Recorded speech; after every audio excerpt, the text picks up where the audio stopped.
I can find my video. Good evening and welcome to Let's Talk Shop with Russ. Everybody else should be joining me here shortly. They're all here. Here they come. They're flocking back in. So hey, hang on, let me put this in the cart. I'll be right with you. Okay, that stuff weighs a ton when there's 40 rolls of it. Jeez. Folks, if anybody wants, just PM me Jim's address. I'll be more than happy to send it to you. No, I want you to post it out there in the chat. Yes. Yeah. Just throw it out there. Sure. Post his address out there in the chat so everybody can have it. But I hope everybody is doing well. I've been talking to everybody here, and everybody seems to be doing well. And I hope all y'all who are going to be watching tonight are doing fantastic. I know without a shadow of a doubt, these are trying times right now. And trust me, I've renewed my relationship with the Father. I am totally worried. You know, I've lived a good life and I have beautiful, wonderful family. And I'm not worried about myself. I'm worried about them. And so I pray for them trust me, I pray for them every day. So I appreciate all y'all being out there. The Dad Cave's already out there. Aussie Man, he's out there. And trust me, I pray for all my friends too. I hope that they're all doing well. Let me see if we have gotten live on, we are live on Twitch. We are live on Twitch, yes. Yes, and I'm checking, and we're live on Facebook also. Yes, we are. How about that? The Dad Cave's out there too. Yes. Yes, he is. I'm trying to figure out how to get, hold on just one second. Let me get back to the page.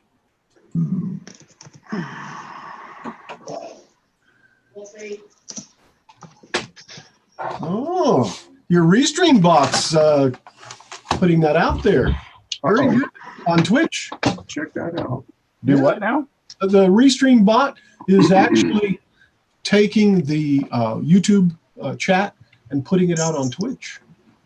Well, that's pretty cool. I didn't know. Yeah, I didn't know that either. Yeah. YouTube is up. Usually I don't know why it's doing it.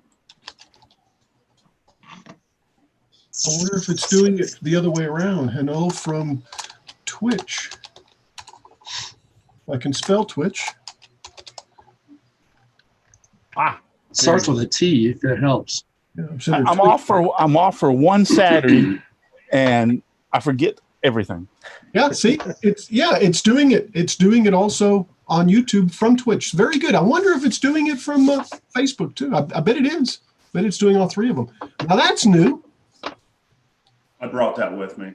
Awesome. Did you? Can you leave it for us, or It depends on how many times I'm on here. is it licensed software? Yeah. I'm missing out. I was setting some stuff up, was telling me the other day that some new things had been added to Twitch and I was messing around with it, but I did not know that I activated that part. Yeah, I think it's Restream though. It's the Restream Bot. Okay. Very good. Yeah, cool. It's very, very, very cool. And we're here on YouTube. We have Rick St. Louis, the Dad Cave, Tim McCrory, Aussie Man. All those are out there. Matt Haas. Matt, what you doing your butt out there? Why ain't you on the Hey, Matt. Herb Hooper. Hello, Herb. Is out there watching us. I'm glad all y'all are out there. And don't forget, all y'all that are out there watching here on YouTube, if you don't mind, T-Mac just joined us. Give me a thumbs up over there on YouTube. We got a few of them going right now. We need some more. We need lots more. I'll give you one, Russ. Okay. Oh, yeah, look. Look into the chat. Restream Bot is posting from Twitch. Yes. Wow. This is pretty cool. It is. Like I said, I was setting some stuff up, but I didn't know that this. Actually, when I was said Twitch, it wasn't Twitch. It was Restream sent me an email about some new features, and I was looking at them and going over them on Restream, and I guess I activated it and even know I did it. So sent me an email about some new features. Pretty cool. All right. So anyway, enough of that. We got Brian on tonight. Brian, you will be actually introduced last. And the panel members will introduce themselves first, and we'll talk to you. But before we do that, let me talk about my wonderful sponsors. And they are Devobal Technologies for web design, development, and hosting. Visit devobal.com. FastCap, innovative product for the professional woodworker. Go to fastcap.com. Rockler, 60 years in woodworking. Create with confidence. Visit rockler.com. Bearwood Supply Company.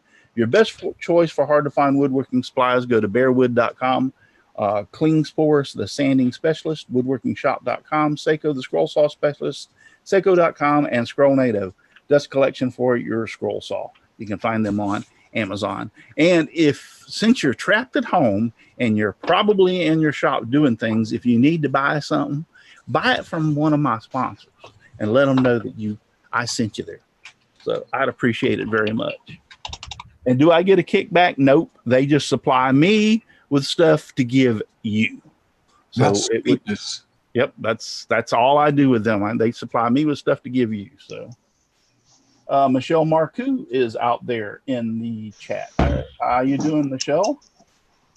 And the thing about this coronavirus, COVID-19, is it's affecting not only, and I know Aussie Man lives in Australia.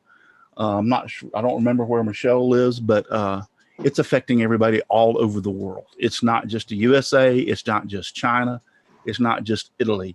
There are nations all over the world being affected by this. India, Pakistan, it goes on and on and on. Spain, the UK, Ireland. It just keeps on going. So we just got to get through this. We just got to hold on, keep praying, and if anything, I'm only going to touch on this one more second, and that is, if anything, listen to what they're saying. Stay the heck away from each other. Stay at home if you possibly can. That's what's going to make the biggest difference in this, and I truly believe that. I've been listening and reading a bunch about this thing, and I think that's isolation from everybody to keep it from spreading is the best thing that we could do. So, and everybody can play a part in that. Trust me.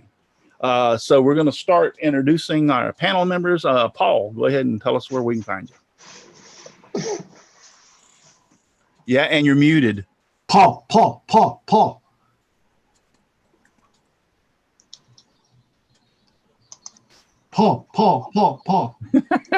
That's you what that go. little line means.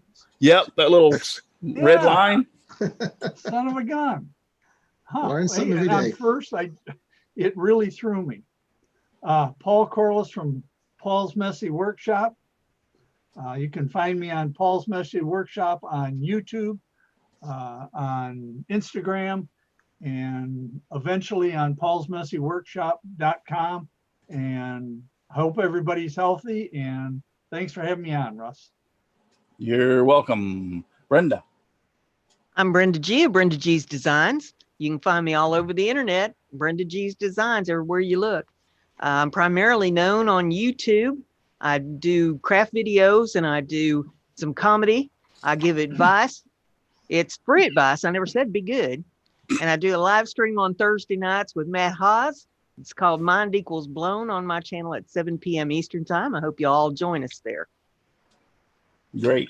Ken Willis, Frank Snyder, and Danny Lynch have joined us over on Facebook. So that's good. Chris.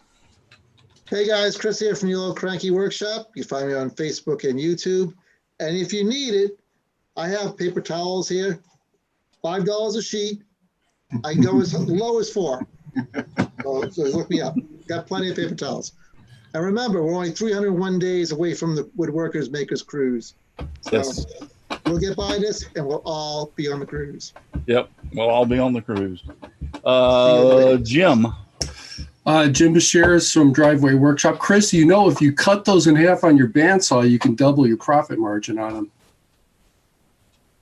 You got that? Oh, you're muted. But anyway, you got That that was- new table saw. You can even try that too. That was kind of my plan.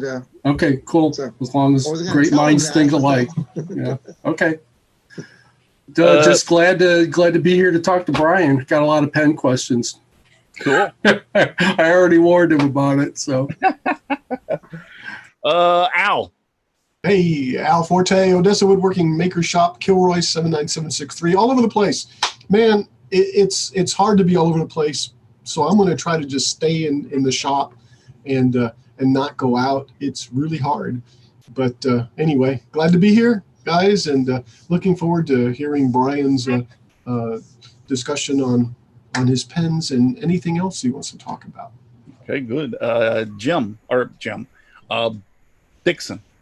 Hey, I everybody. called him Jim. Go ahead. Dixon Hoffman. You can find me at Hoffman Signs and Decals / 3D printing and sometimes on Facebook. Good to be here, Russ. Cool. Oh, I've only got one more thing that I want to bring up about the virus, and that is it's kind of a funny thing. So they were having problems getting the spring break college kids off the dead burned beaches down here. So I told them when they finally passed the ordinance, said that all the beaches are going to be closed.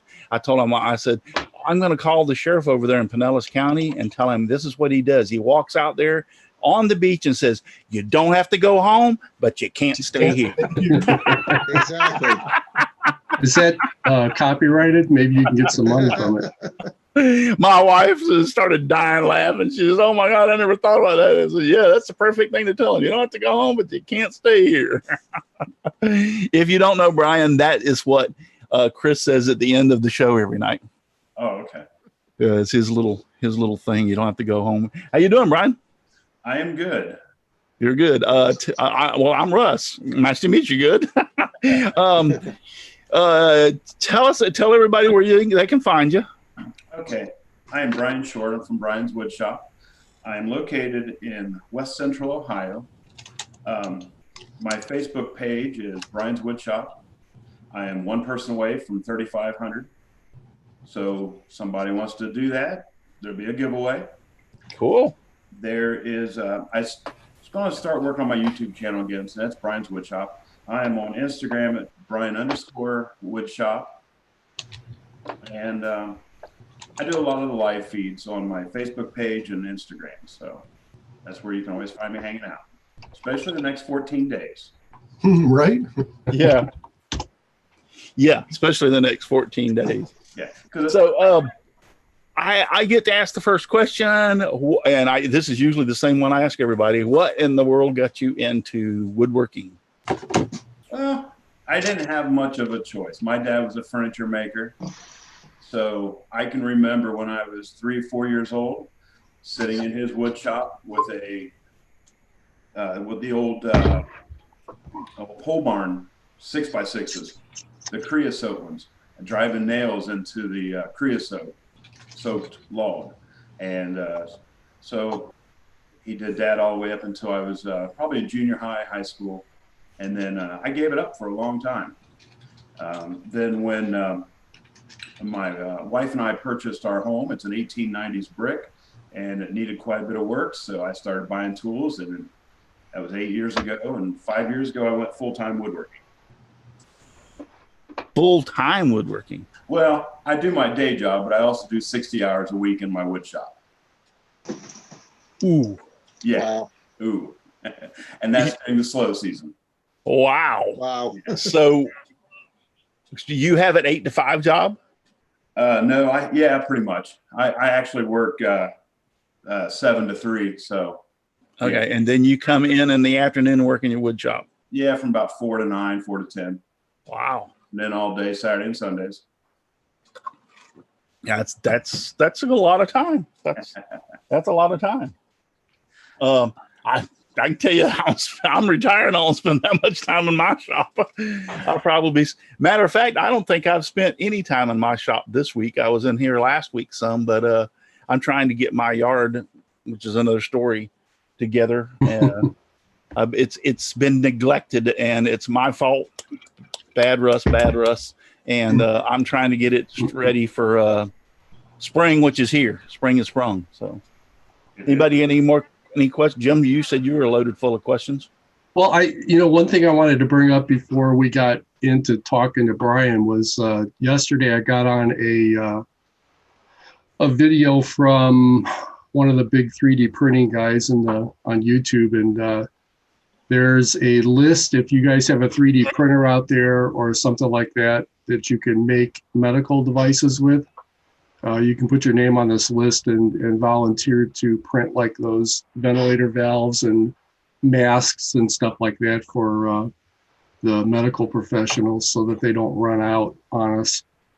So I will try to find that and give that link to Russ so he can stick it in the show notes. So anybody that wants to do that, I'm sure it's appreciated. It's a little disorganized, so there's a couple of people that have jumped on the list and they're trying to get it organized as to what types of things need to go where, who can make them, and that kind of stuff. So it's still in its infancy, but it seems like a pretty worthwhile thing if you've got the printer to just go ahead and do it.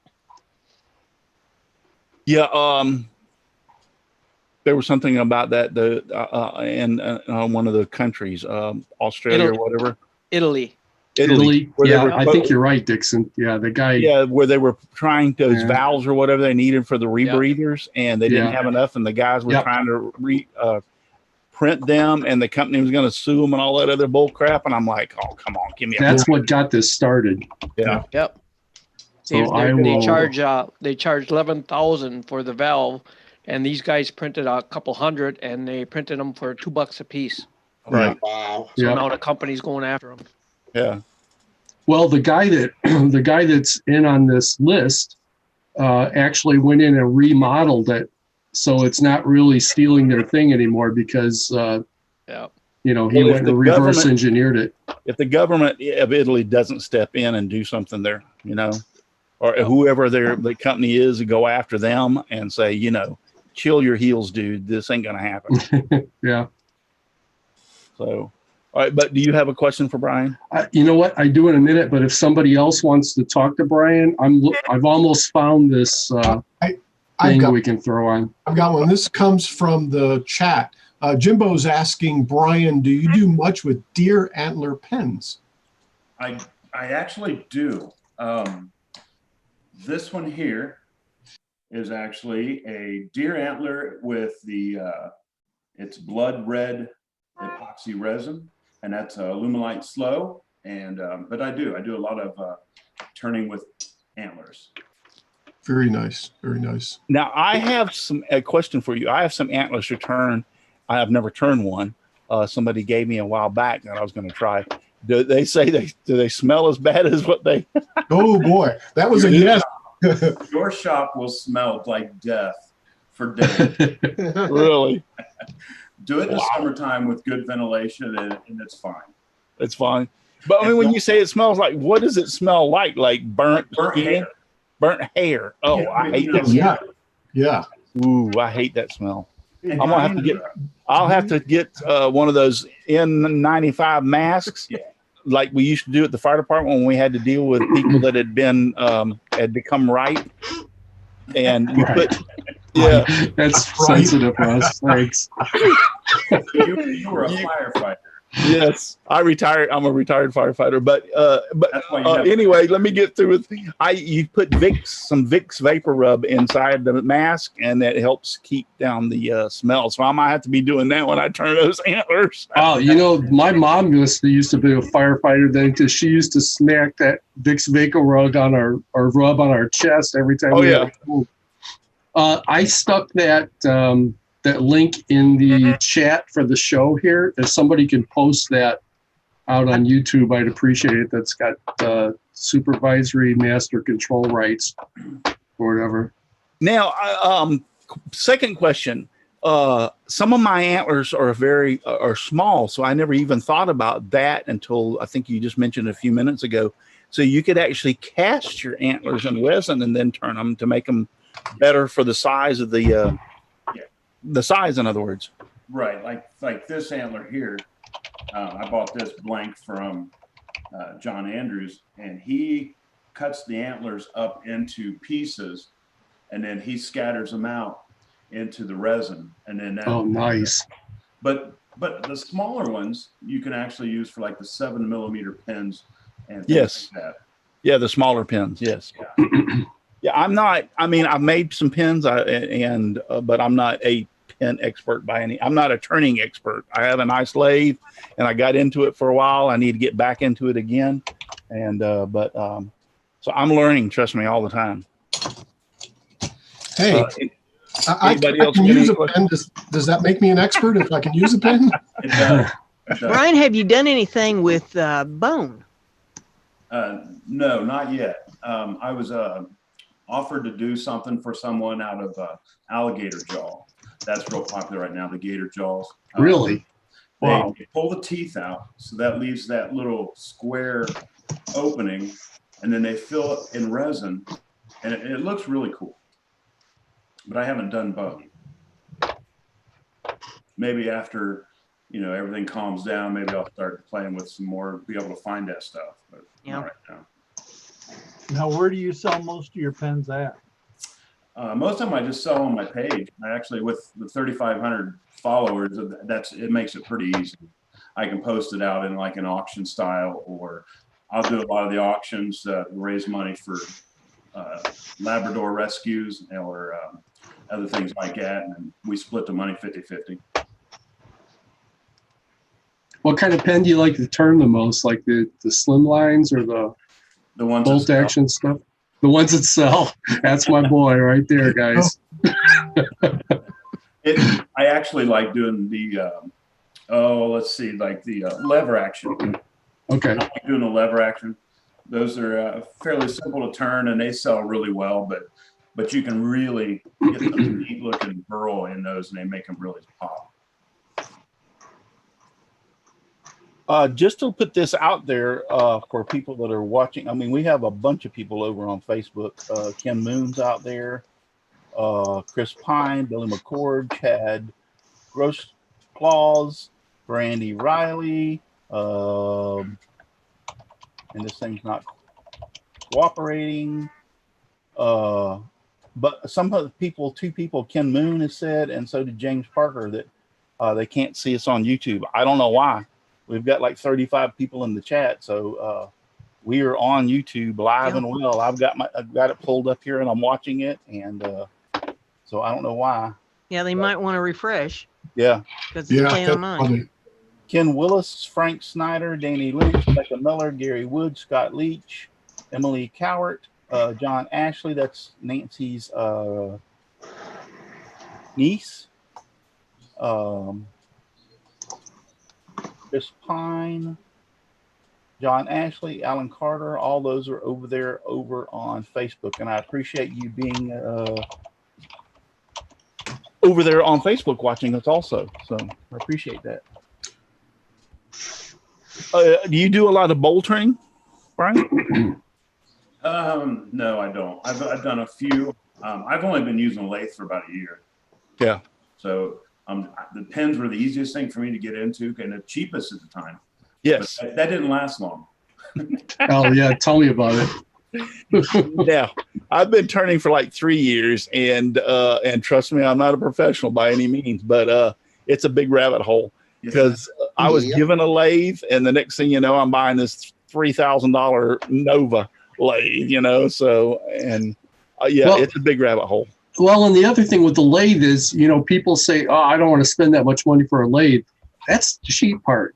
Yeah. You know, the more expensive stuff is you have to have really good turning tools, or you're going to get discouraged and just do crap. You know, it's just not going to work well for you. Better chucks, and then you got to have better jaws for the chucks. Yeah. And you need more than one chuck. Yep.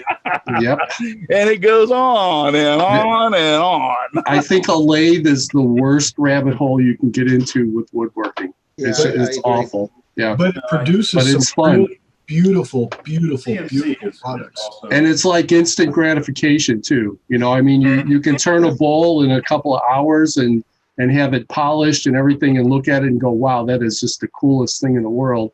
And yeah. When you turn your pens, what do you use to turn your pens? A pen, what do they call it? The rod, or do you do center? The dad cave.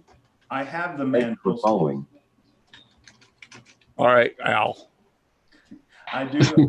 It depends on which one. That was my bot talking from the Bat Cave. From the great beyond. Yeah.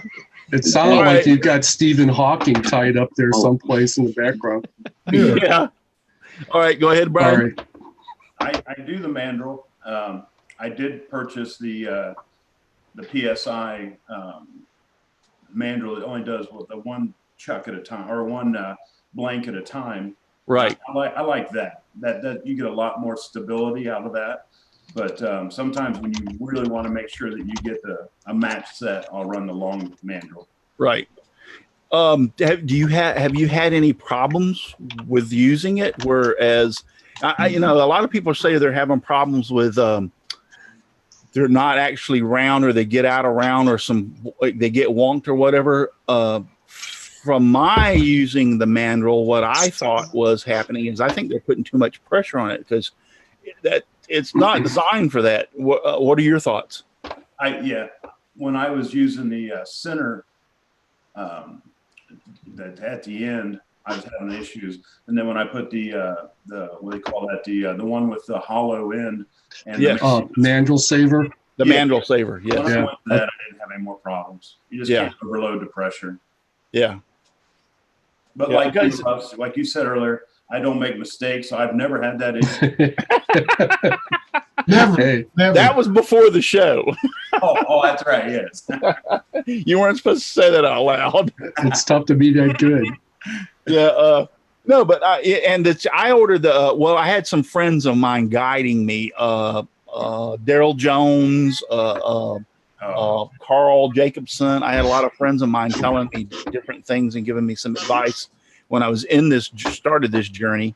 And so therefore they're the ones that told me immediately about, if you're going to use a mandrel, use a mandrel saver, because that will stop that wonkiness they're talking about. So, right. But what I'm talking about too is turning between the two center points or whatever.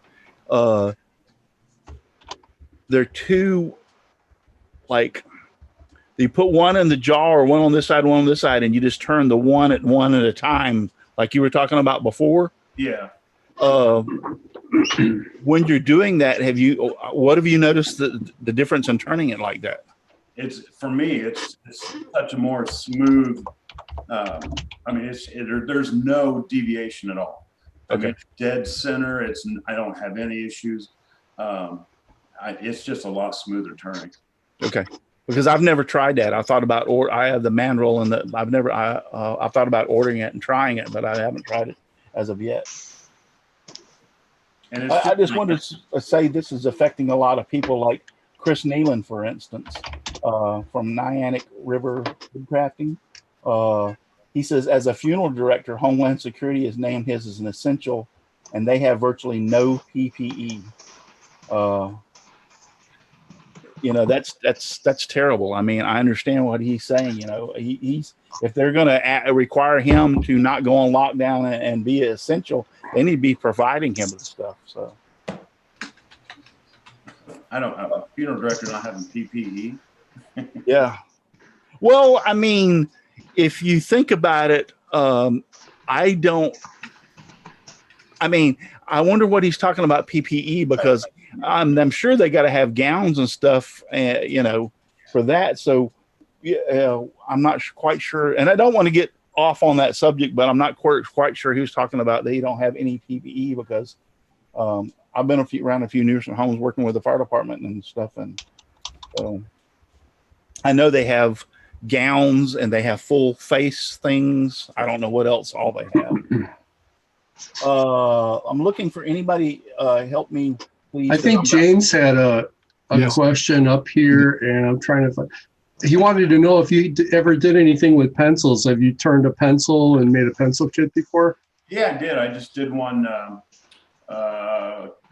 this week, actually. I did the match set, kind of like the one behind when Russ is up on the screen. He's got one in the background, his too. It's a match set pen and pencil.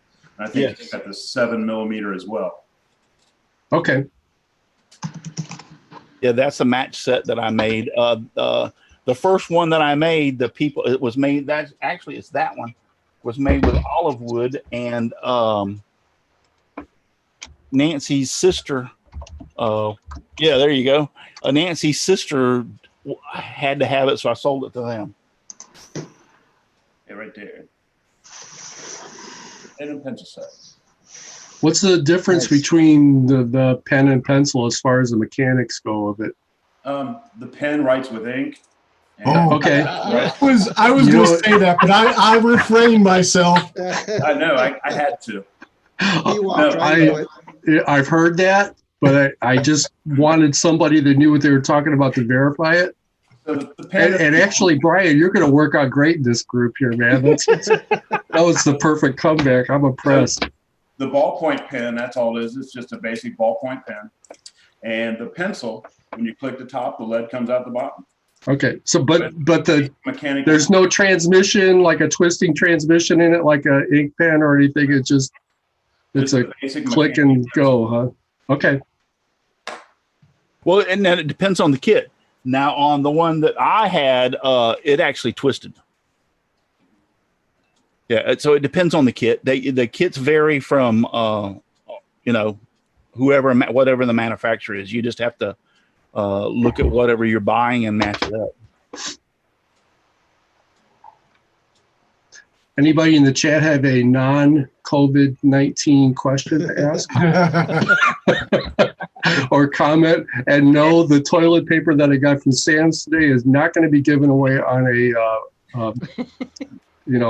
prizes, anything like Giveaway that. contest. That would be Yeah. a giveaway. I understand that everybody wants to talk about that, and maybe next week. I don't have anybody planned for next week. If y'all want to talk about the COVID and we could have y'all pop stuff into there what you're talking about. But tonight's is Brian's night, so and I know I myself got tracked off on it a little bit, but if you have my wife's a questions, registered nurse, so trust me, I've gotten very used to talking about the COVID-19. yeah. Yeah, But, I had the same problem here. Yeah, so if you have questions, answer or ask them about pins, and Aussie Man wants to know, do you make coat racks? I have made coat racks. Yeah, it's made some coat racks. All right, so see, I saw. Oh, sorry. Go ahead. I make anything somebody comes with money with. yeah, There you go. money talk. Again, that's my boy right there. From ink pens to dining room tables, it's anything in between. I do all full CNC work, everything. I saw one of your things. I don't know if it was on Twitter or whatever. Maybe it was on Facebook, but you made a flight for like small beer glasses and stuff. Yeah. The bottoms in the cutouts were like perfectly flat. Did you do that with a CNC, or did you drill them out with a hole, or not a hole saw, but like a Forstner bit and then flatten them? How did you do that? That's kind of an inside trader type. See, we don't do trade secrets here, Fit in dude. well. That's actually copied, He'll right? fit in well. Yeah. Yeah, that was done on my CNC. Was it? Okay. Brian is a fellow X-carver. I don't care fellow what anybody X-carver. says about the X-carve. I was talking to It's- Hoppy today about that. Actually, he does good work. He does it with the Gatton CNC. So we had a pretty good conversation about that today. Okay. If you have any questions over on Facebook, I'm monitoring that chat also, so be sure to go ahead and ask your questions over there on Facebook. I keep And- checking the YouTube feed. Yep. So, but if you have any questions, let me ask you about mistakes. Because I know you're laughing because you're going to make them when you first started. Can you tell us something about some of your mistakes you made? And you can visit my shop. They're stapled to my wall. Actually, some of them are nailed to the wall, and some of them are just stuck in the wall accidentally. That's it. I zoom. That's what nail guns are for, man. Is there any blood on them? Yeah. There's some DNA that leaves every one of my projects. Well, we're not supposed to bleed on our projects. I thought that was a norm. Let me tell you, when I first started using CA glue, and they tell you to use the little toilet paper. Got me on toilet paper. Paper towel. Yeah, you tell you use the paper towel. let me explain something to you. Make sure you wear gloves. Yeah, it gets pretty warm. Because two things will happen. Number one, that crap will stick to your finger. And number two, when it sticks to your finger, it is like molten lava. It is, yeah. Yeah. So I have more than once burnt my finger. I mean, this is my first CA finish I ever done. So I just learned to do that this week. How many coats do you put on when you do CA finishes? I do 5 of the thin and I do 5 of the medium. Okay. Yeah, that's quite a bit. Let me tell you what I use and it works beautifully. I use plastic, as in plastic like a Ziploc bag. And I will put my finger inside of a Ziploc bag and use it to smooth the CA glue. Number one, it doesn't want to stick to the plastic. You still need to wear gloves underneath because it still gets hot, but it doesn't want to stick to the plastic. And number two, it makes that CA glue so smooth compared to that paper towel. I mean, it works like a champ. Yeah.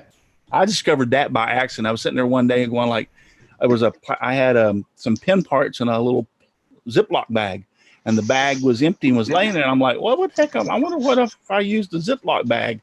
I mean, because I know CA glue don't like to bond to it. I stuck my hand in there with a glove in it. I was like, holy crap. Works great. I'll have to try that. Yeah, I never heard that. Yeah, the other plastic too that works even better than that, because it's certain, it depends on what, like if you get the big 1 gallon bags for freezer, they're too thick. You want the thinner plastic.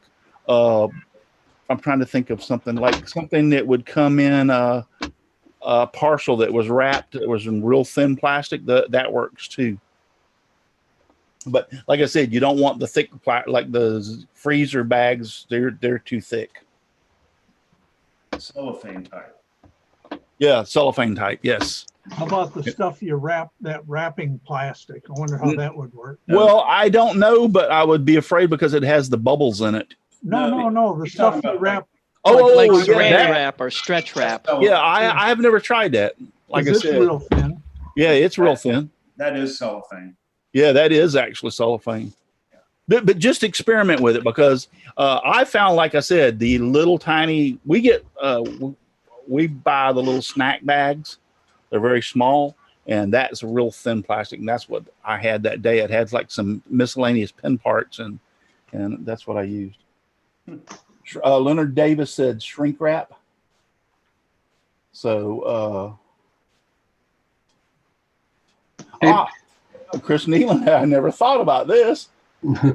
Chris Nealon says you can use the tiny plastic bags that the pin kits come in. Isn't that ingenious? Yeah, you could do that.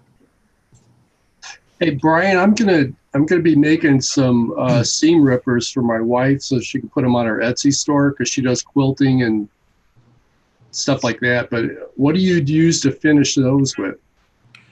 Are you going to be using just wood, or are you going to be using resin? They're resin.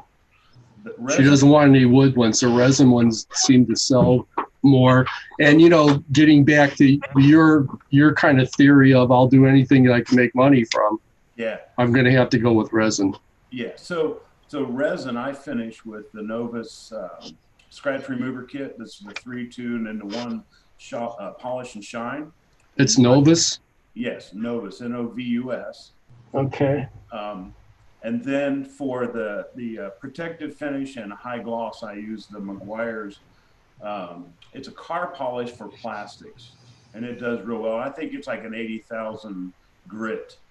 Wow. If you really want to get best of the best right now, is Stone Diamonds. Stone Diamonds is the best right now. I've got to get some of that. Eddie Stone, and his stuff is really going crazy right now. Everybody's loving it. So Stone Diamonds? Yeah, it's a paste. He has it in like 4 different grit. And I think he's got a website and stuff you can go through. Just look up Eddie Stone. Okay, I'll do that. Thanks. Aussie Man wants to know, he says he sees a cedar coat rack with a log shelf on your Facebook page. Was that your work? What was that? Which one is it? He says the cedar coat rack with the log shelf. Yeah. Yeah, I made that. He said, well, okay. He wanted to know that, and he says that because if it is, that was beautiful. Thank you. Thank you very much. He's digging way back in my history on mine. Hey, be careful if you got skeletons in their closet. They might Yeah, find them. they're going to come right out on this show, man. I was going to say, I think that's a little bit creepy. That's kind of invasion. Jimbo wants to know when he was asking about James Parker wants to know when you was asking about the pencils. He wasn't actually talking about pencils that you made like that. He turned a bowl made out of like colored pencils. Have you ever? Have you ever done it? No. You haven't? My wife does epoxy work for her business, so I really want to team up with her and do like a candle holder or something like that, and she do the epoxy setting for me, and then we would do I'll do the turning. But yes, that's in our future projects. Actually, he gave me that bowl, and I have it in my house. I don't have it out here, but he gave me that bowl. It's cool. I've showed it on the show before after he gave it to me, but yeah, it's colored pencils. The biggest problem you had, and I was talking to him when he gave it to me about, is when you start turning it and you get into the actual colored part of the lead, colored lead or whatever, that becomes really soft and doesn't want to stay put, so to speak. Right. Yeah, it probably gets kind of smeary. Yeah. Yeah. But he did a fantastic job. Like I said, it's in the house, or I would show it to y'all. So I'm not going to walk back in there, but he did a fantastic job on it. What about Yorkshire Grit? A couple of them out there have been asking about Yorkshire Grit. Have you used it? I have not used it yet. I was talking to Julian Martinez the other day about getting some. Jamie Page is get it through Jamie as well, I believe. Yeah, he's real big on that. I don't know if I want anything from Jamie though. I'll tell you what, I have it, and it will make a bowl feel like a baby's butt. I mean, it's just like so smooth, man. You just can't even believe the smoothness it'll put on I know something. JP really likes it. That's for sure. I do. It's actually, and everyone who's used it does. They really they do. What's that? The Yorkshire Grit? Yeah. I've used it. But for me, Eddie Stone's his paste is very similar type stuff. It's made in America. He's here in America. That's the only reason why I would choose that over Yorkshire Grit. Yeah, I was sent some can of Yorkshire Grit to try, and it really works great. It really does. Now I never tried it on pens, but I used it on bowls and my wife's vase I made her and stuff like that, and it works fantastic. But Brian, is that stuff different than stuff you would use on acrylics? No, not really. No. Not really? Okay. Plastic. We have who do we have all over there? Al's been kind of watching. Who do we have over there in on Twitch? We have Britain 05, kind of hard to see. We have Mr. Apollo 1969. Of course, the bot. I think those two. But the Twitch actually shows 5 viewers, so there's a couple that are back there lurking, and that's okay. Hey, don't lurk. Come out and join us. You know, we're not that scary. Feel free to ask questions.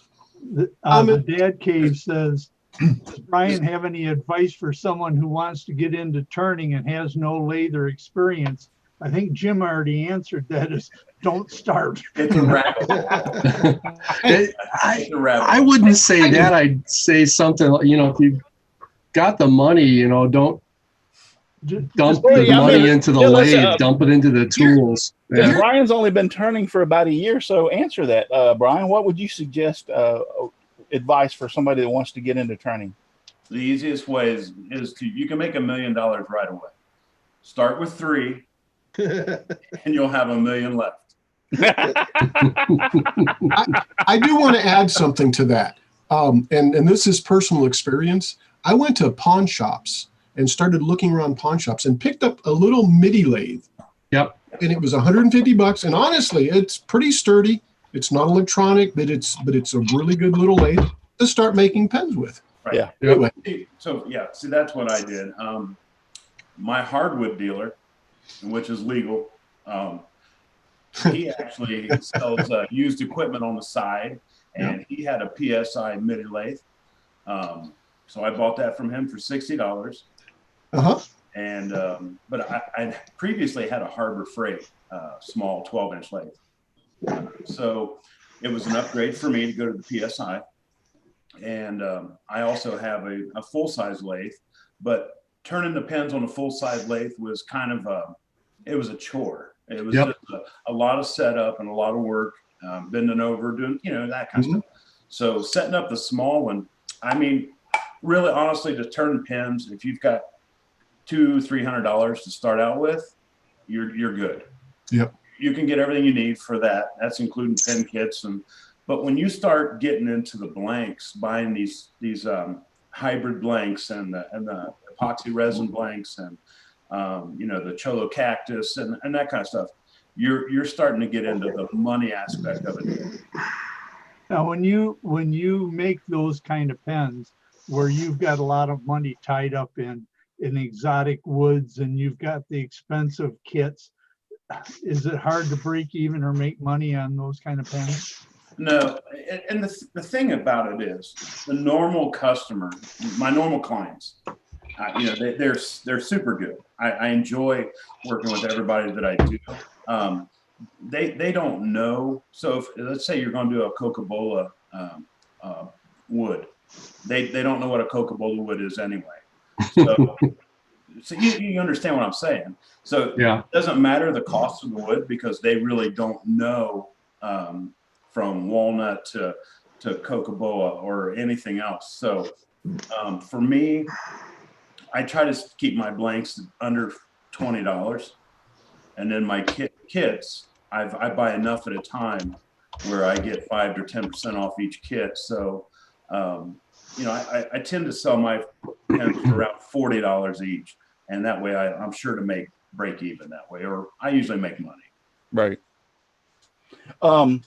Ken was wanting to post a code out there for 10% off with the axe. So if he wants to repost that, that's fine. I don't mind something like that. Okay.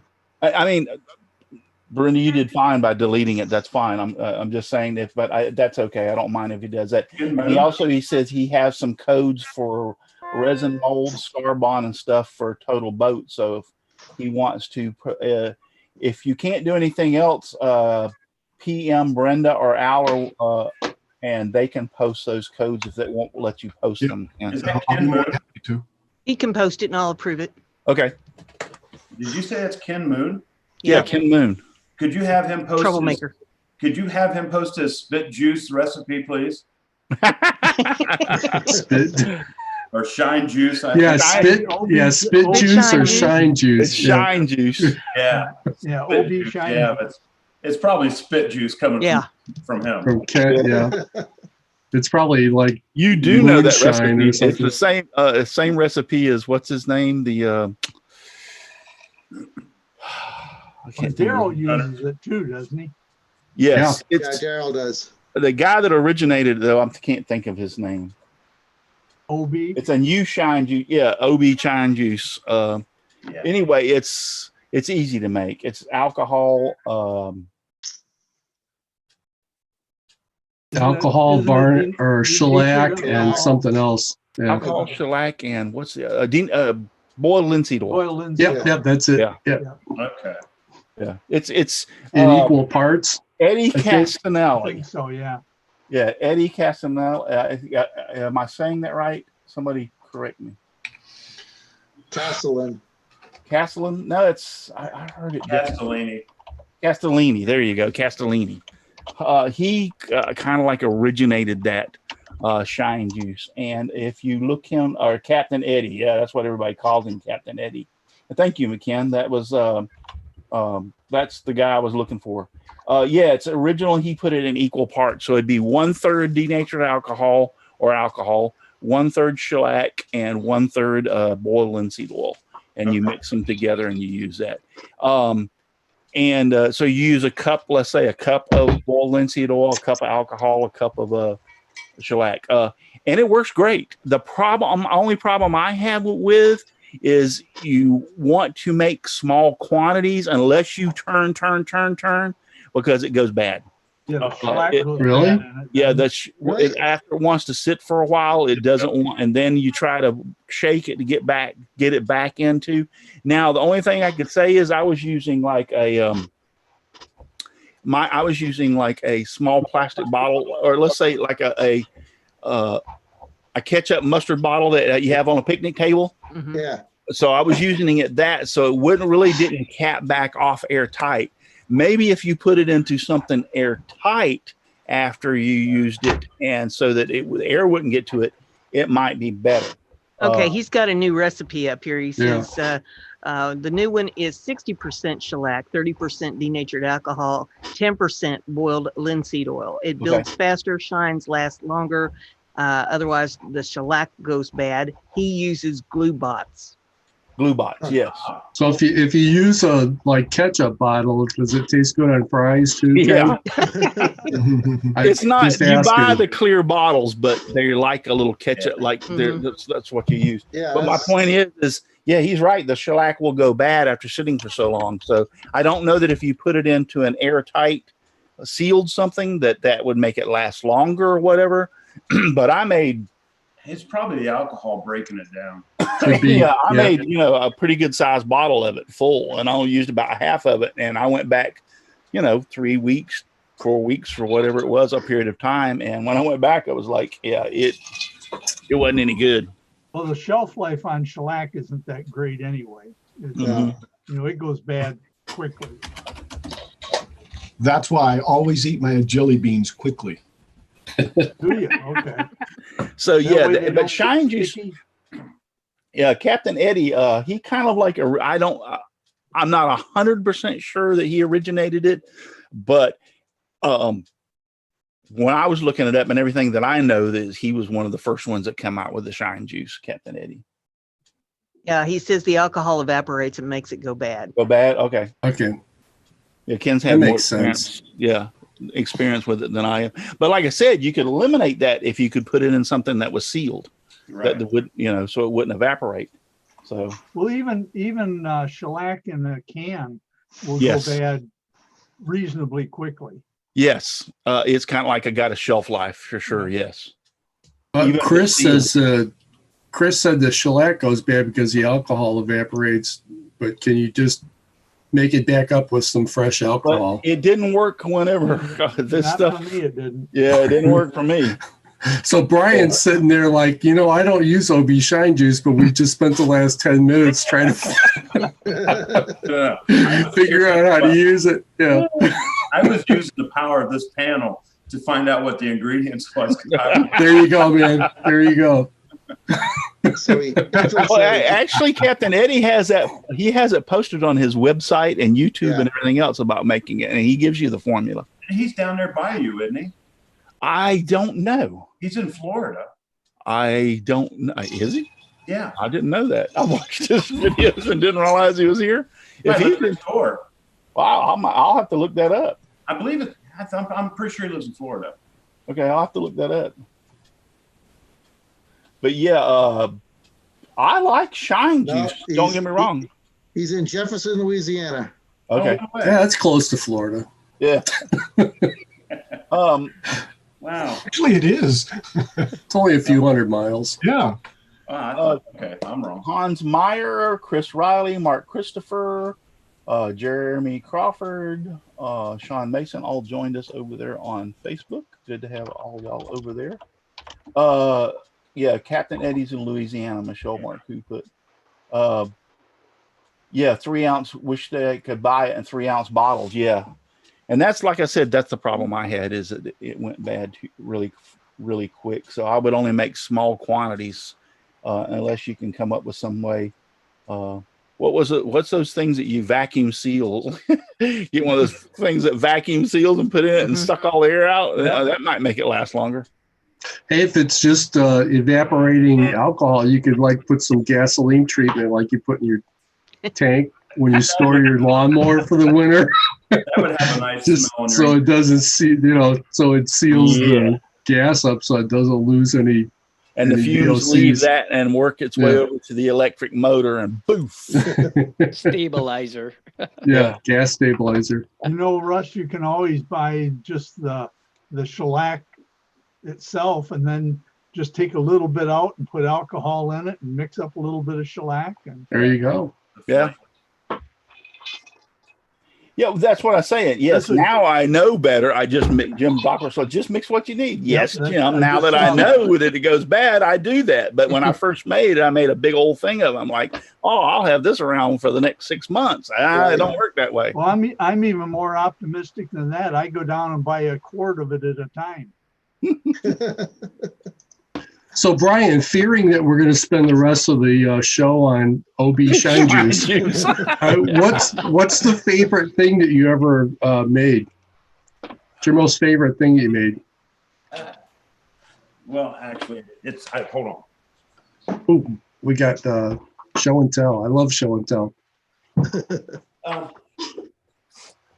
It's probably, it's one of the most, I do a lot of the projects because of to give back, to help people out. So I made this week. Oh, I saw that. That's cool. Yeah. Oh, that's cool.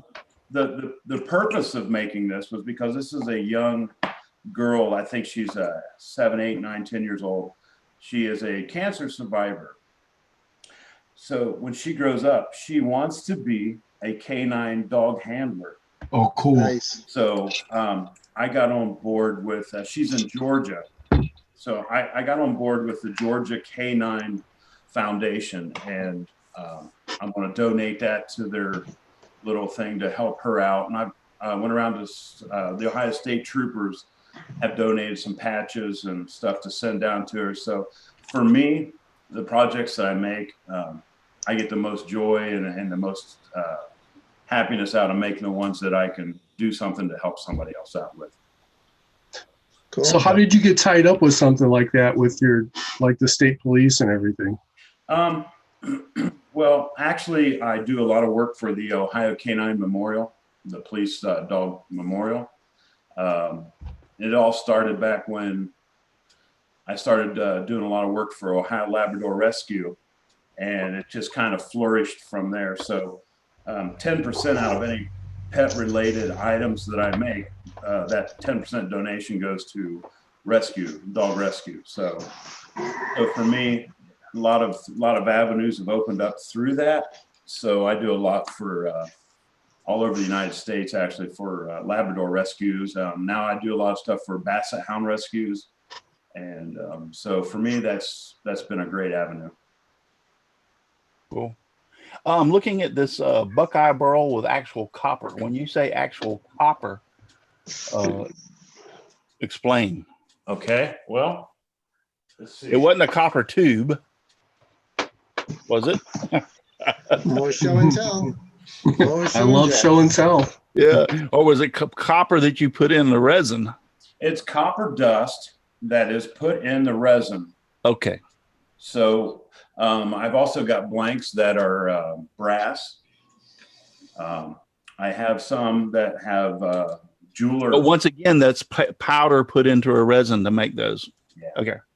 Now, do you make your own blanks? No, I don't. I have 3 or 4 different guys across the country that make them, and then I buy them from. Are you going to get into that? Are you going to get into making them? Maybe down the road. Since my wife does her business with epoxy, it would be real easy for us to just start that up. But right now, it's like I was saying earlier, as many hours I'm in the shop now, I don't know if I have the time right now. Well, the nice thing about casting resin is you cast it, put it in the pot, and then you can go do something else. That was my thoughts on a CNC too. It's not working out that way. Now I'm sure you understand that aspect. I guarantee I do. No, smallest to biggest, it's the same exact thing. Yes, I do. I'll start the CNC and I'll be like, okay, I got 54 minutes to go do this project. I turn my back and it's like, I start instantly hearing weird noises. So you don't leave it. Hey, you know what's worse is a laser cutter. Because if you don't watch that thing all the time, it can catch on fire when you turn your back, and that's it. You know. I got to tell you though, that's not true for me because I start mine and I'll do other stuff. I leave it alone. I've got a 3D printer right there, and I won't even leave that thing going overnight. Right. Oh, I don't trust it. Now I won't leave it overnight or anything, but I can keep an eye on it. Like for instance, if it's running, I'll be in the shop doing other stuff, but I'm there to turn around and look at it from time to time. But yeah, I set mine up with a camera. Yeah, I got a camera on Yeah. mine. I want to go inside and sit for a little while in front of the computer. I can pop it up on my other screen on my computer and sit right there, and it has audio on it, so I can hear it and watch it while I'm sitting at my computer. Yep, so does that Yeah, one, but I still don't control trust everything from my phone, and I watch Yeah. it on my phone. Yeah, I can watch it from my phone, my iPad, or wherever. But my point is I'll leave it. I don't sit there and babysit it. Now, I'm not going to let it. The latest I've ever ran it is it took longer than I thought. It ran one time till about 10 o'clock at night. I expected it to be through around 8, and it kept right on going. And I'm like, My 7 printers are running all the time, but I have safety features in them programmed. I just let it run. I'm looking at the close-up pictures. People, if he's on his Facebook, Brian's Woodshop over on Facebook, he's got the pictures of a lot of his stuff that he's that copper is very pretty. I like it. Brian, James Parker asked if you knew where he could get a cancer blank for his granddaughter. Yes. I would say Turner's Warehouse has that. I'm pretty sure they have those blanks. If they can't, I'm pretty sure they can get them for him. They do have some cancer on there. Yeah, I would say several places I'll go and look and see if. Yeah, you get into one of the Facebook groups of pen turner blanks. Yep. And they'll get it for you, no problem. Those guys they're great. Yeah, that pen turners group on Facebook is really, really good. Those guys are kind of like the We Like to Make Stuff group. They just want you to succeed and do better and help you out as much as they can. They helped a lot when I was starting to do it too. Yep. The bot says Britain 05, Britan 05. He said Brian does an amazing job. He has a big heart and loves to give back to the community. Yeah, I think that's my wife. Is that your wife? Does your wife have a YouTube channel with her resin stuff? No, she has actually her page is Main Street Creations on Facebook. Okay, we need to put that in the chat there if we can. I didn't know if I had to get another beer or not, but okay. And yours is Brian's Woodshop? Yes. Jimbo wanted to know where he could get one of the blanks for the cancer patients. I would start at Turner's Warehouse, and if they don't have it, then I would just get on one of the Facebook groups for pen turning and ask someone, and they will be more than happy to help find that with no problem. There's a lot of guys on there that make custom pen blanks, and he can find it no problem. Another avenue is to go to Etsy. Etsy has everything you can ever imagine. Yeah. And they're reasonably priced too. I've bought some stuff from off Etsy, and another thing is eBay. Matter of fact, I bought a firefighter pen blank to turn for a friend of mine on eBay, and it was beautiful. Yeah. So, Mr. Apollo 1969 says, "What's the hardest pen or difficult pen you've ever made?" I did, Jim. I did. It looks like it's staring at me. I did the hardest one I've ever done. She was listening. Hey, the hardest one that I've ever turned was I was doing walnut shells inside of a resin blank, and it exploded. Oh, wow. So I don't know if I hit a void, but it exploded and I got shrapnel in my arms. It was pretty rough, but that's the hardest one I've ever turned. You said walnut shells and resin. Yes. Yes. Okay, so we'll stay away from those. Thanks. Yeah, I would say that, yeah, it probably, the resin didn't get in there good enough and left a hollow place and you hit it and it, yeah. I would be willing to say that probably would. Did you know that Butterbean, the boxer, is now a pin turner? You're kidding, really? Dave Hart wants to know. I don't know who Butterbean the pin turner. He's like this huge dude that was boxing. Yeah. Yeah. Yeah. Really? Wow. We need to get him in the group. If he has a brain left. No, this guy is like I don't a know if man. I want him. I don't. Okay, cool. I don't know if I want him in the group with you or not, Jim. He's like, I want but after that comment, left. Jim should start just a chat with him private one-on-one. Yes. Yeah, I'll check him out first. There you go. There's Butterbean right there. Yeah.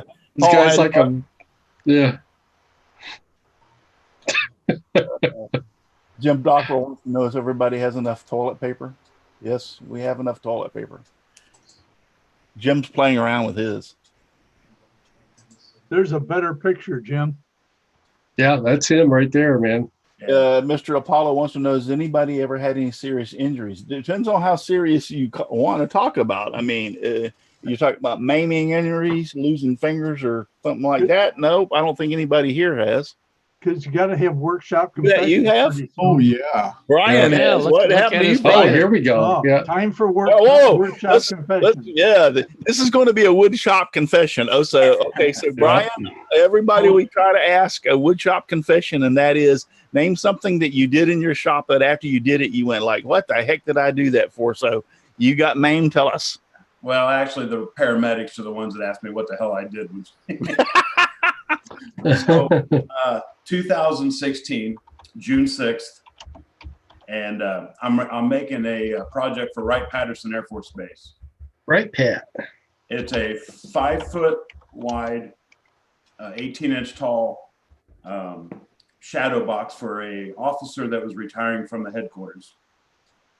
And I was out in my shop, and I told you guys before the show that I was working on my Cobalt portable table saw cutting plywood.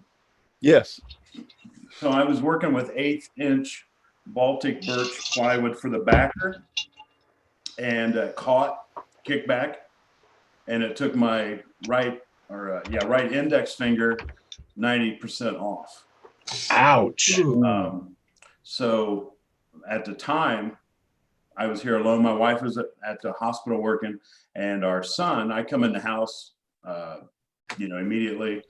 And my son actually called 911 and took care of it all. And so, yeah, so it was, I upgraded saws quickly after that. Yeah.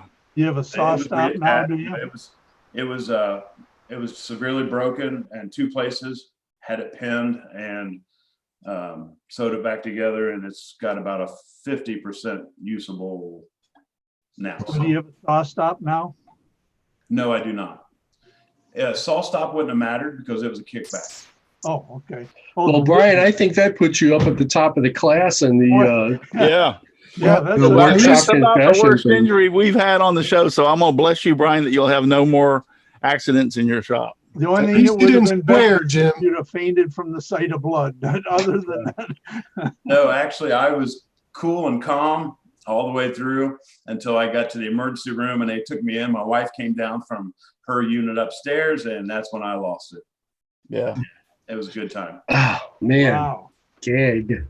I was in shock, and that's because on my way to the hospital in the rescue, I'm texting my boss saying, "Hey, probably won't be there tomorrow." Really? Yeah. So Russ, you owe this guy a trophy. Yeah, no kidding, man. Please. That's the worst one we've had. my trophy was the medical bills were paid off. Oh, that's not one of Russ's trophies, though. No. It'll take you 10 years to get it anyway. Oh my Brian, God. After you said that story, I got to ask you, since your wife's a nurse, mine's a nurse, how hard is it to tell her about accidents in the shop? Did you have another question? Yeah. I had a similar thing. I had a kick back on the table saw, and I only cut my thumb pretty good. But it was just as my wife was pulling into the driveway, and my shop is the garage exposed to the driveway. Oh, yeah. So I grabbed it, I wrapped the towel around it. As she's coming down the driveway, she looks at me, she goes, "What did you do?" So, No, my wife is extremely supportive, and Oh, yeah, she is too. Brian, mine is too, but she will call me out when I've done something really stupid. So my wife is a great helper, and she does. She takes care of us. Brian, Mr. Apollo out there on Twitch is asking, what do you use mostly in the shop? And I'm going to guess the lathe, but. You would guess wrong. Yeah, see, I would guess Denied. My CNC has become the workhorse in my shop. Wow. My table saw, because I do, I go through phases, and right now I'm in an 8-pin phase. Yeah. And during the Christmas season, when I do my sleighs, I do about 300 to 500 sets of sleighs during Christmas season. Wow. So my bandsaw and CNC work overtime during that time. But the funny part is almost every single project I do, my disc sander comes in play. Yeah. Belt sander, disc sander, and we overlook that machine so much. Yeah, the unsung heroes. But it is, and it gets used for every single job, and I just never think about it. Wow, that's right. You're right. Jim Dockrell, I hope this is true, Jim, and you're not pulling my leg. It's Jim Dockrell, though. That's right. Russ, come on. Jim Dockrell posted that he had a saw kickback. It threw the wood about 15 feet and hit a girl in the chest, and it broke 3 of his fingers. Wow. And then he said that wasn't a true story. Oh, okay. And there we go. I warned you about Jim, but you didn't listen, did you? Remember the I would say something, a-hole. So. You said it, Russ. You said it. I said what? You said it. Yeah. What? What did I say? I didn't hear anything. I didn't hear anything. Hey, Brian, can I ask you a serious question? Sure. Can you? What's it? It might not be possible for me, but it has happened in the past, so I'm going to do it now. What on your CNC? What's the favorite types of things you like to make on that thing? Same thing as pens. I told you earlier. Stuff that has ink that comes out of it, Money. or anything that makes money. What's that? Okay. No. All right. Actually, for me, on my CNC, and it does most of my sleigh dogs. So when I do the sleigh dogs, that's probably the funnest thing to do for me because, like I said, $10 from each sleigh gets donated. So for me, I like doing that stuff. Okay. Good night, I know Russ. you got me thinking about getting a CNC. I make all kinds of. I do Noah's Ark sets, and I cut all my animals out on the scroll saw. I make all kinds of stuff with my CNC. Hey, there you go. Russell showing off his Mayan clock there. What CNC do you have, Russ? Not a clock; it's a calendar. Thank you. Calendar clock. It's the same thing. Whatever. One tells time, and the other one tells months, dates. If you put hands on it, it'll be a clock. That's right. Thank you. That's what I think. It'll be a calendar clock. Yeah, a monthly clock. Yes, it would. All right. Well, I think everything's starting to slow down. I don't see as many questions. Over there. A bunch of people over on YouTube. I lost Saludos a Cesar Ramirez de Costa Rica. Buenas noches, Cesar.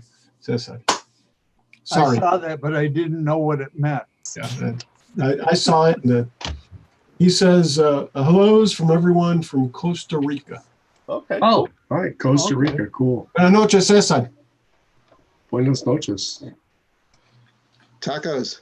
Tacos and cerveza is about the only Spanish I know. So. Yeah. You keep saying tacos, you'll have Andy Berkey in here. Yeah, no Right. kidding, man. Andy will be on us like white on rice. Yeah. So, Chris, if you eat nachos a lot, who are they? Whose are they? Who? If they're nachos, whose are they? He got it. Went He right did, by me yeah. first time. The last second. Do you have any corn with those fries? By the way, in Costa Rica, gallo pinto, which is a breakfast dish, which is made of rice and beans. Hey, I love rice and beans. That's the favorite food, and that sounds delicious. Yes, I love rice and beans. The most traditional is casado. Is probably black the most. beans and rice. Well, we used to have there's a little strip mall, and they had a Cuban bakery, but he made Cuban, authentic Cuban sandwiches and black beans and rice. Ooh. Oh yeah, actually, I had black beans and rice today. Yeah, if we were, I used to do a lot of construction. I used to have a home repair business, Brian. And but anyway, if I was working anywhere near there, I would go there for lunch and get a Cuban sandwich and some black beans and rice. Ooh, yeah. Man, Arroz con frijoles negros. Hey, speaking of black beans and rice, what's on the next cooking show? Aussie wants to know. I don't know yet. I have been kind of busy, and I've got to sit down. And I had intentions on doing that a show this week, but I had some help around here to get some things done that I needed done. So that fell to the wayside. I'm going to try to have one next week, and I have to come up with something. I don't know. And I have a suggestion. Yeah, me too. Hot dogs. Hot dogs. hot dogs. Russ, if you could make arroz con gandules. Okay. Who's What's he? your suggestion? Ask your wife. Rice Okay. and beans. What did you say was your suggestion, Brenda? I was going to say that you need to like pick something out of the old timey cookbooks or something from like Depression days, you know, when people didn't have a whole lot.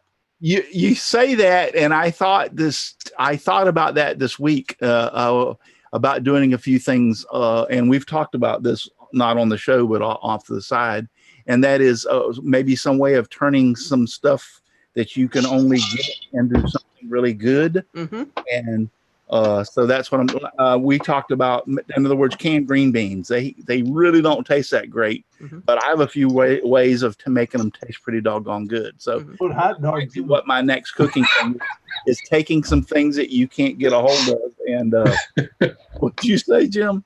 Paul keeps saying put hot dogs in it. Green beans. So every time you start talking about something, Paul throws hot dogs on it. You're talking, so you don't hear him do it. And it's I'm with Paul.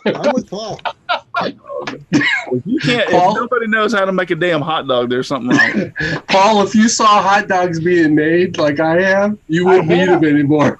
I See, have. Russ, the way you do it, Doesn't you make just up do a the hot dog recipe, is you and can't then burn 'em. at the very end of it, you say, if you don't like the way I did this, then you just throw hot dogs in it. Just Yeah. There you go. There you go. I think that's Paul's modus operandi now. James Parker says he's leaving. Good night, James. See you later, James. Oh, and just Chris Nealon just gave me a super chat. So thank you very much, Chris Nealon. I appreciate that. Thank you. Hey, Always- Paul, does Vienna sausages count as hot dogs? Sure, they do. All right. Oh, no, I don't think so, Paul. No. That's totally different. Yeah. Yeah. Yeah. That's not hot dogs. I mean, when you go into one of these hog kill plants, That's like the they know spam what's going on. Anyway, Brian, what I was going to tell you is I started another YouTube channel other than I've watched it. the Cooking with Russ. So thank you. Did you like it? I did. I didn't realize you were a cook, so that was very impressive. After tonight, he's changing the name of the channel to Cooking Hot Dogs with Russ. Now, do you wear a full hairnet in your beard, or Oh, Oh, here we go. oh. He should, but he Beard here is a doesn't. I secret don't think flavor. that's really, I don't know. You know, actually, I've had this beard now for what, 2 or 3 years? Something Yeah, like after you retired from firefighting.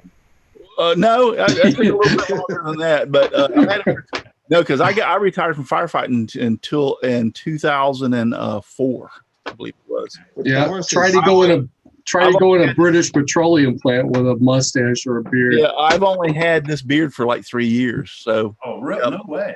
Yeah. Wow. But anyway, my point was I haven't had any hair in our food as of yet. So, and I know we've had one hair in our food and it wasn't mine. And I know how I know, because it was like a dark color and there's only one person It ain't dark. that dyes their hair and it ain't me. Ah, okay. Well, what people don't know is that hair is the secret flavor. Yeah. But no, I haven't had a problem with that. You know, I don't know why, but my hair's not falling out. I'm not like you, Paul, bald up top. So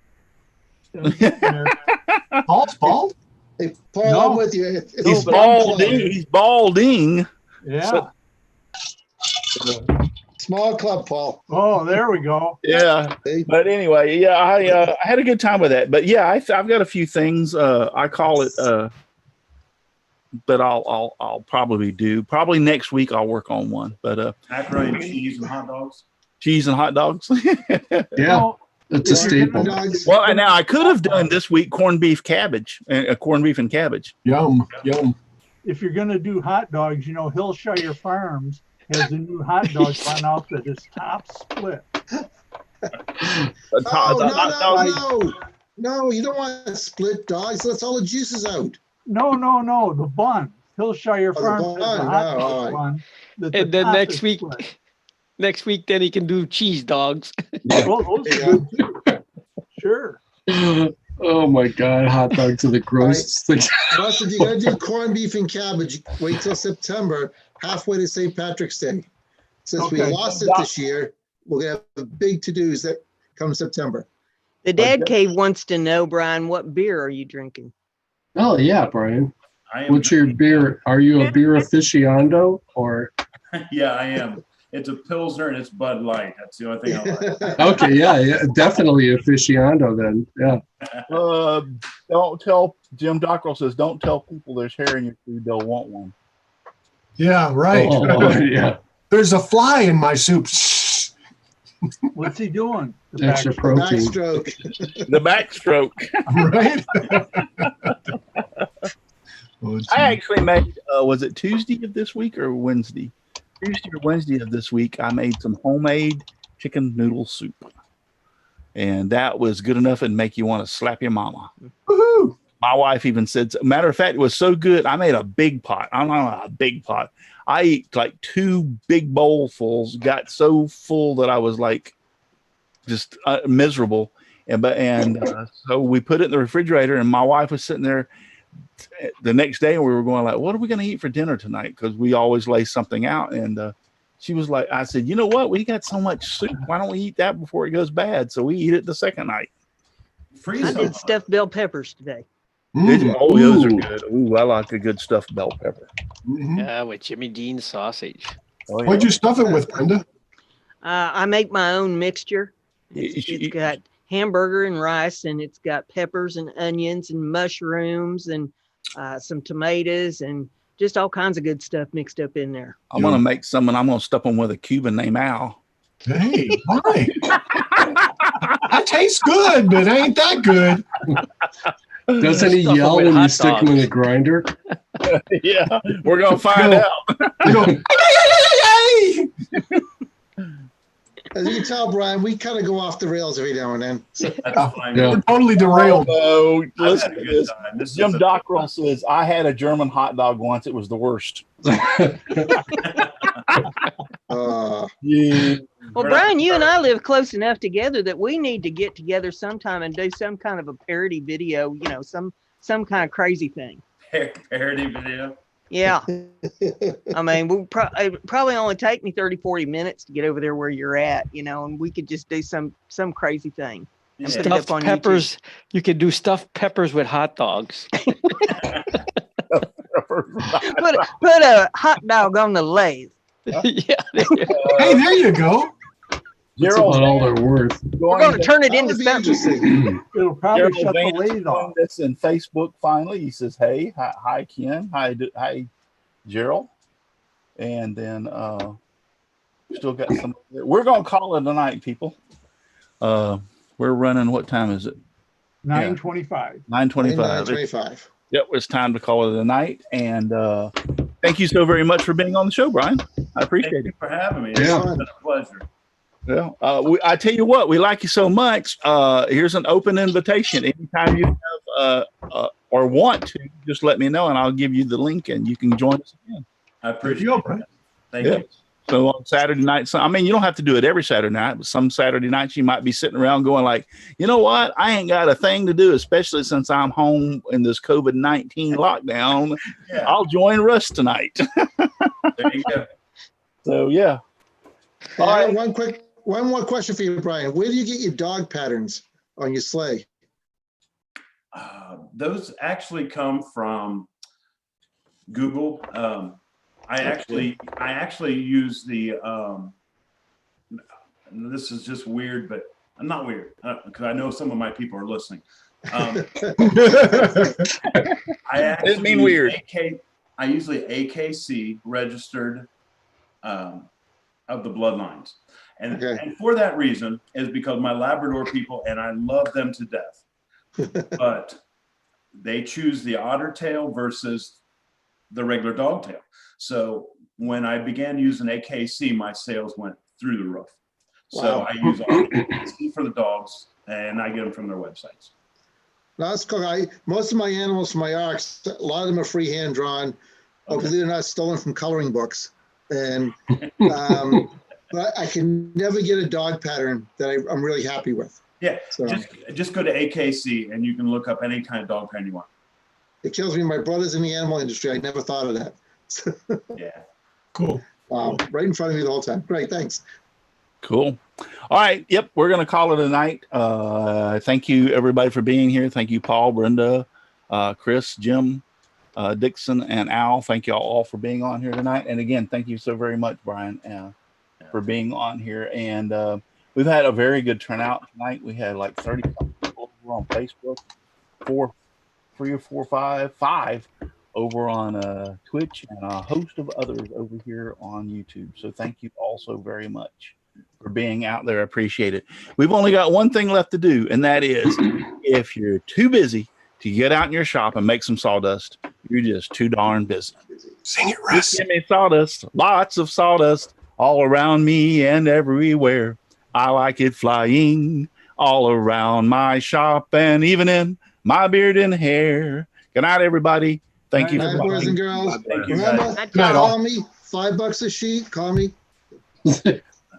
Bonsoir tous. And remember, you don't have to go home. Actually, you kind of do, Yeah. but you can't stay here. Remember, if you have to stay at home,